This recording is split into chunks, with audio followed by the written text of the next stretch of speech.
Every day in the USA, people find themselves in court.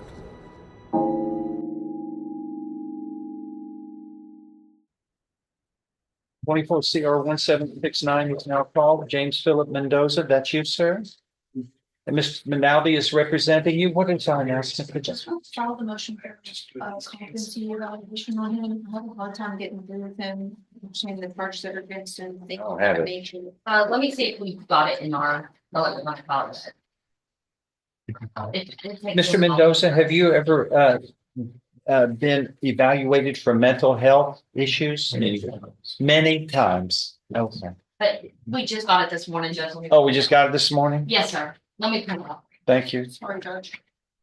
It goes there before it comes to us, so it takes a little while.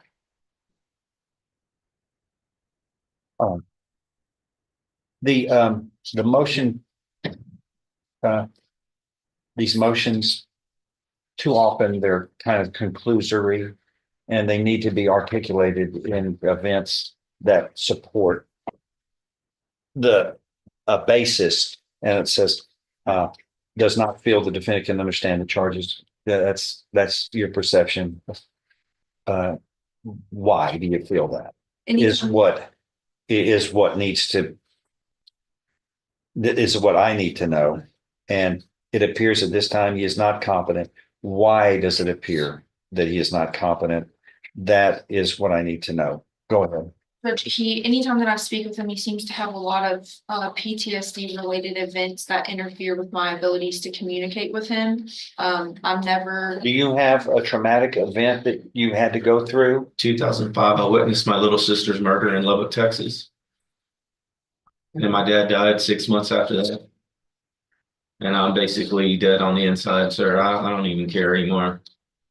So what happened to your dad? He passed away after my little sister's murder.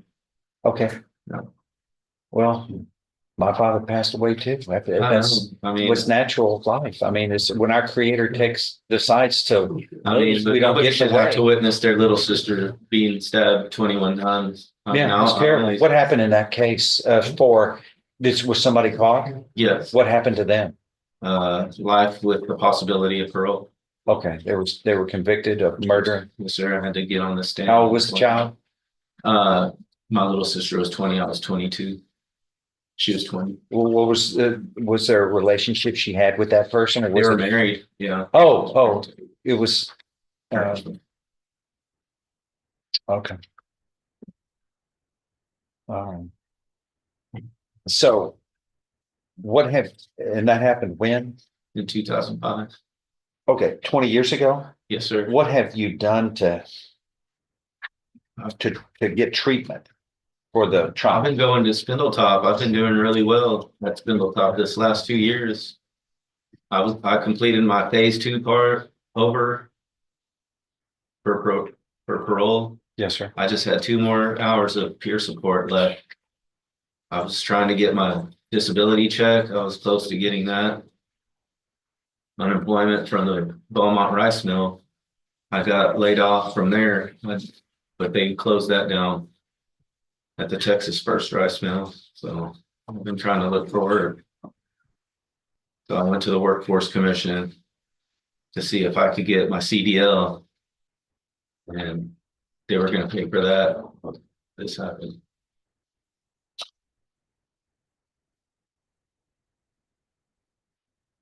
Okay.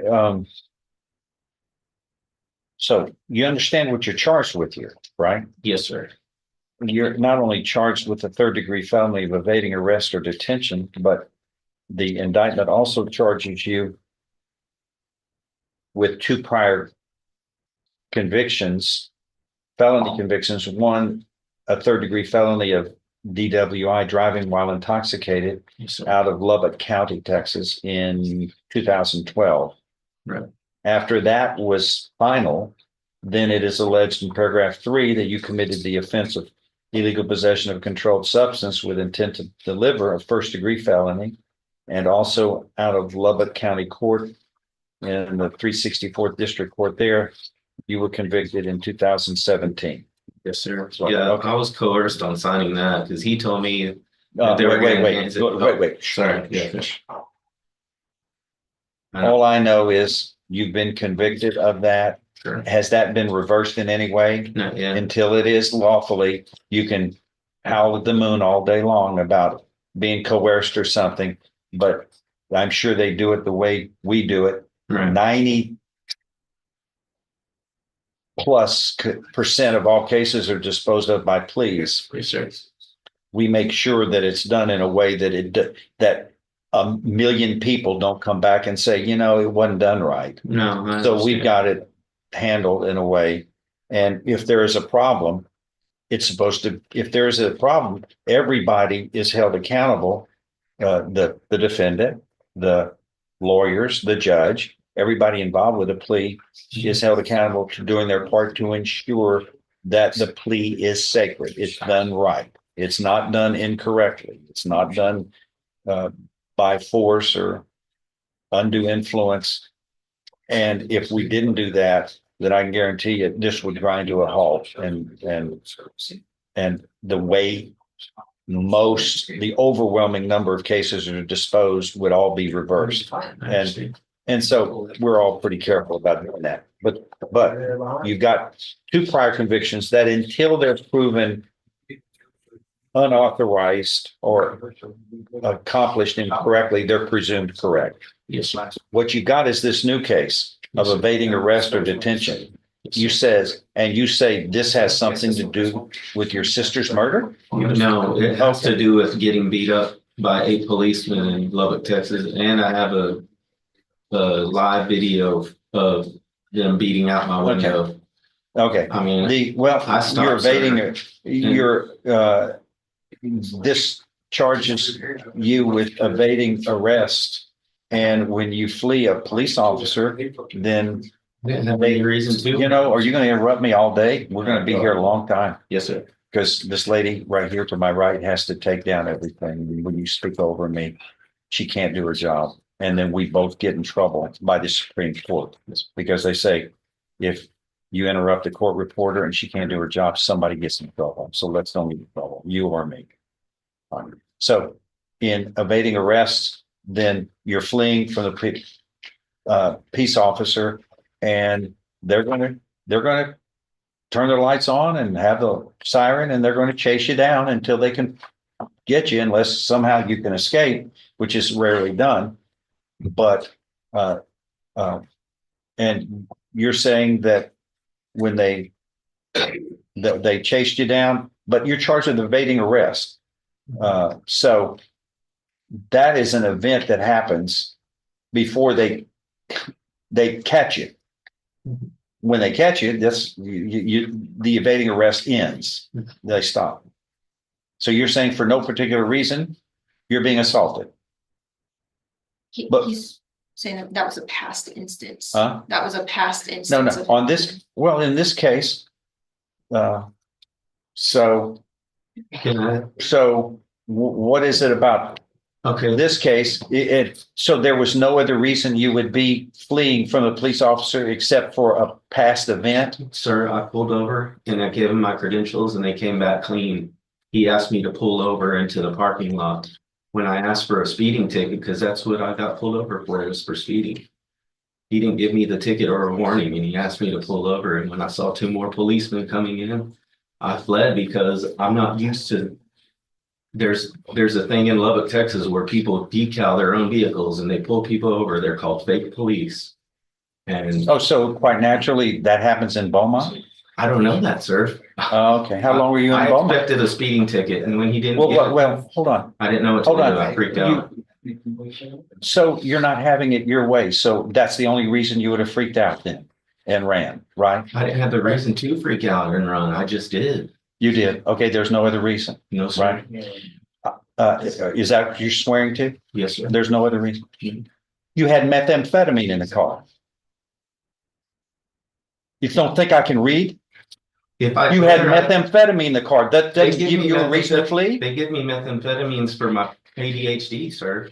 Yeah. It's the same It's thing. until it's a crime until they that. can. But it was just. Are you going to interrupt all Oh, day sorry. long?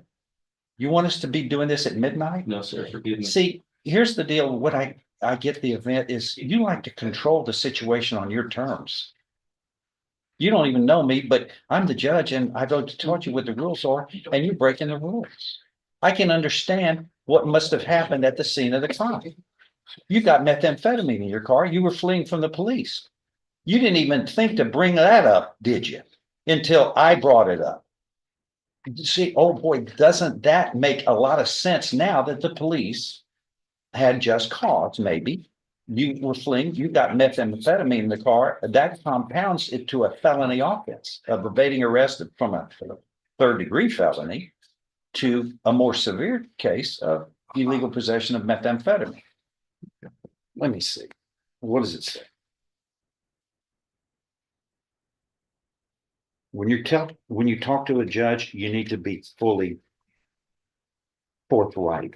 I understand. Don't that. act. I wasn't The indicted staff- on it, so I didn't know. At to the bring it jail, up.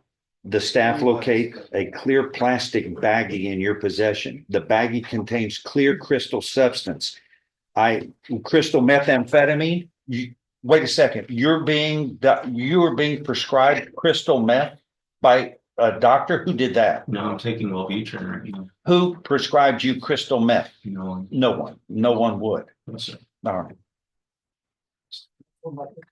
Okay, I understand things. Yeah. All right. So what are you asking for? Judge, I'm asking for it to be evaluated so that I For what? can feel as if I can have. a No, conversation. evaluated for what?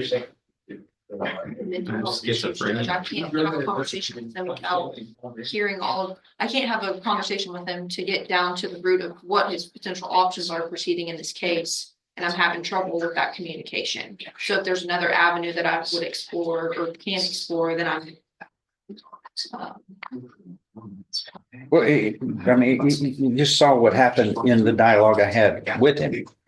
He just doesn't want to, I don't find that is a competency issue. Now, if he wants to say, oh, I need, because of my previous experience, when I see a police officer chasing me, I go out of my mind. Well, then that's insanity. That's a different thing altogether. Are you asking for that? Yes, Judge. All right. But that's not what it says in this motion. I can recall. Yeah, you need to rephrase it and then we'll. Because that's what he's articulated to me, not competency issue. He says, because of the past event, when police chase him, then he thinks he's going to get harmed somehow. I'll But- call the updated. But that's apples and oranges here. Yes, Judge. Those are two different kinds of things and they don't mix. You know? He hadn't articulated a competency issue. Okay, send it to me and then we'll see what we do about it. Then I'll get Dr. Grip on if it's sent to me, articulating those things. Okay, that's what we'll do. Anything else on this? Okay, thank you. Thank you.